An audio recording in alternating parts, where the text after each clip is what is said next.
Welcome dear students, आप सभी का एक बार फिर से स्वागत है मेरे यूट्यूब चैनल टेस्ट मैथ में। चलिए देखते हैं फिर से एक इंपॉर्टेंट क्वेश्चन जो हमारा ट्रायंगल से रिलेटेड है। और यहाँ पे हम देखेंगे एक फिगर बनी हुई है, इसमें से हमें x की वैल्यू फाइंड करनी है कि x कितने डिग्री होगा। ठीक है, कब? जब पी क्यू आर एस कैसे हैं, आपस में पैरेलल दे रखी है, यानी कि ये पी क्यू है एक लाइन और ये आर एस दे रखी है, आपस में कैसे हैं, पैरेलल। तो x की वैल्यू हमें फाइंड करनी है। ठीक है, 4 ऑप्शन में से आपको बताना है। देखिए, इस तरह के क्वेश्चन में होता कुछ नहीं है कि बहुत आसानी से हम इसका जवाब दे सकते हैं, लेकिन उसको करना कैसे इसको हम समझ लेते हैं। देखिए, अगर आपकी पैरेलल लाइन के कॉन्सेप्ट अगर क्लियर है फिर आपको कोई प्रॉब्लम नहीं आने वाली है। ठीक है, लाइन एंगल के बारे में आप समझ लीजिए कैसे होते हैं।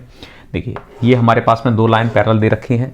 ठीक है, ये लाइन कैसी हैं, पैरेलल हैं, इनको कोई ट्रांसवर्सल काट रहा है। ठीक है, तो यहाँ पे ये बनने वाले एंगल ये कैसे एंगल होते हैं, करस्पॉन्डिंग, यानी सेम प्लेस पे बनने वाले एंगल क्या होते हैं, करस्पॉन्डिंग एंगल होते हैं। और ये इक्वल होते हैं किस कंडीशन में, जब ये लाइन कैसी होंगी, पैरेलल होंगी। यानी कि अगर कोई लाइन एम है, एक एन है और M is parallel to N दे रखी है और टी को ट्रांसफर से कोई काट रहा है, तो यहाँ पे अगर अल्फा बन रहा है तो यहाँ पे बनने वाला एंगल भी क्या होगा, अल्फा ही होगा। ठीक है, और इधर अगर बीटा बन रहा है तो यहाँ बीटा बनेगा। ठीक है, तो सेम प्लेस पे बनने वाले, सेम जगह पे बनने वाले, सेम लोकेशन पर, इस जगह जिस जगह लाइन से ऊपर बन रहा है तो लाइन से इस जगह पे बन रहा है, यानी सेम जगह पे बन रहे हैं। तो ये कैसे हो गए, करस्पॉन्डिंग एंगल हो गए। और ये पैरेलल की कंडीशन में कैसे होते हैं, इक्वल होते हैं, यानी अल्फा यहाँ है तो अल्फा यहाँ है।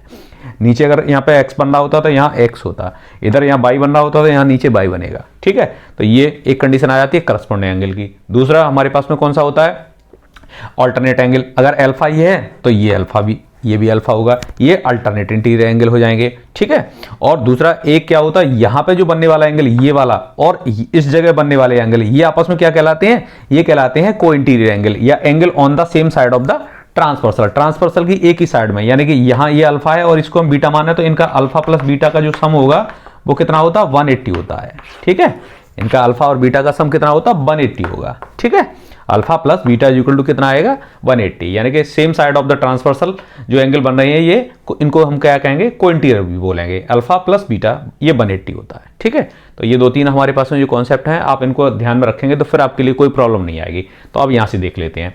देखिए, हमारे पास ये फिगर बन रही है इस तरह से, ये इस तरह से ये फिगर है, ये आपस में कैसे हैं, पैरेलल दे रखे हैं। ठीक है, तो अब इस यहाँ पे बनने वाला एंगल कितना है, 120 डिग्री दे रखा है और ये कितना है, 50।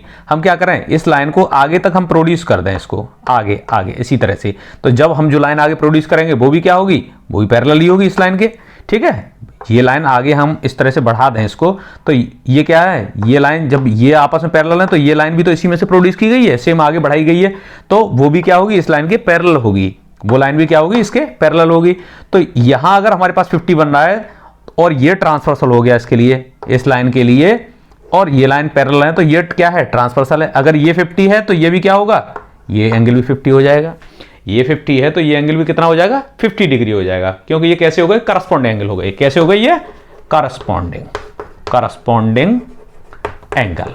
ठीक है, और ये पैरेलल की कंडीशन में क्या होते हैं, इक्वल होते हैं।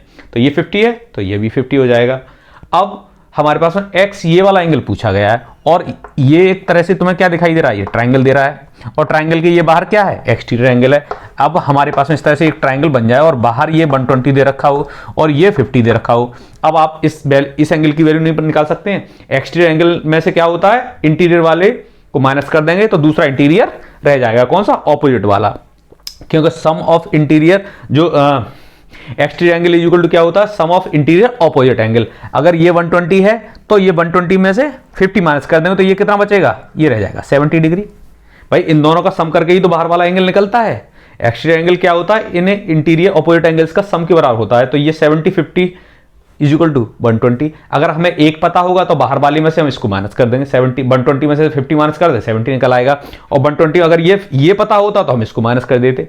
ठीक है, 120 में 70 माइनस करो तो 50 निकल आएगा और 120 में से 50 माइनस करो तो 70 निकल आएगा। और एक्सटीरियर नहीं पता होता है तो इन दोनों को ऐड करके हम एक्सटीरियर निकाल लेते हैं। अगर हमें ये पता हो कि ये वाले हमारे पास में अल्फा है और ये बीटा है तो ये एक्सटीरियर क्या हो जाएगा, अल्फा प्लस बीटा के बराबर हो जाएगा। इन दोनों इंटीरियर ऑपोजिट एंगल के सम के बराबर होता है एक्सटीरियर एंगल। ठीक है, तो अब हमारे पास ये 120 था, इसको हमने आगे प्रोड्यूस कर दिया, तो इस तरह से ये ट्रांसफर है, ये 50 है, ये 50, तो 120 में से इसको माइनस करेंगे तो कितना बचेगा, हमारे पास ये 70 रह जाएगा। कितना आ जाएगा, 70 डिग्री। 120 में से माइनस कर देंगे 50 डिग्री, कितना आया, 70 डिग्री। तो ऑप्शन सी हमारा करेक्ट ऑप्शन हो जाएगा।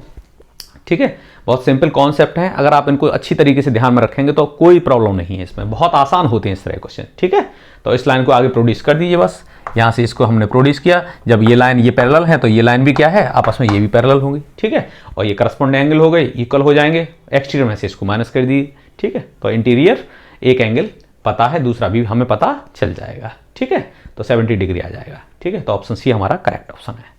चलिए, इसी तरह क्वेश्चन सीखने के लिए आप बने रहिए मेरे साथ, मेरे चैनल पर टेस्ट मैथ में। Thank you.